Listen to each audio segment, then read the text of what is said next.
I heard a loud something, a loud noise outside, and I knew if we ever heard a loud noise, it was not good. I was walking towards the door, and the whole thing came in on us. It was a loud roar, and the whole thing came down on us. It was last Friday afternoon, around 1 o'clock, just after the pouring rain stopped and the hillside cut loose.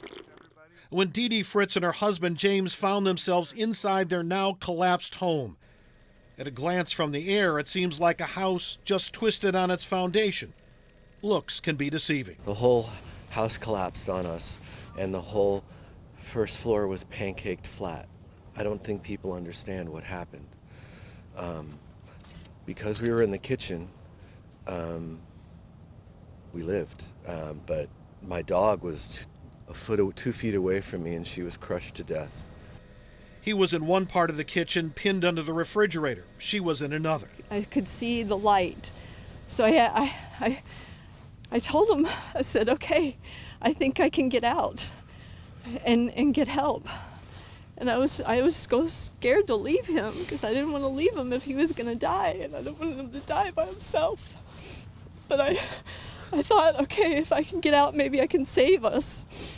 So I pushed out, and I couldn't get my shoulders out. So somehow I forced my way out as hard as I could. But it wasn't just being trapped in a collapsed house.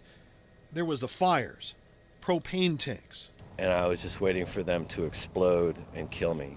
So I sat there for 45 minutes, just praying to God. And I thought I was gonna die. And, but I told her to go, if you can get out, get out. Because we could have just settled and that would have been it. She would have been gone. Didi Fritts did make it out. The firefighter saved James from those propane tanks, then pulled him out. Eventually they got the jaws of life underneath the refrigerator, and they were able to pull me out. And then they stuck me on a door, and because that had blown out of the side of the house, and they carried me down the hill. And we're miracles. I mean, I don't know how we're alive. I don't understand. It is really, really incredible how they made it through this. We've seen landslides before where people were killed. They have injuries, a lot of bruises, a lot of scratches. James had a nail embedded in his knee. They went to Harborview. Those folks were able to fix them up. Live in Magnolia, Glenn Farley, King 5 News.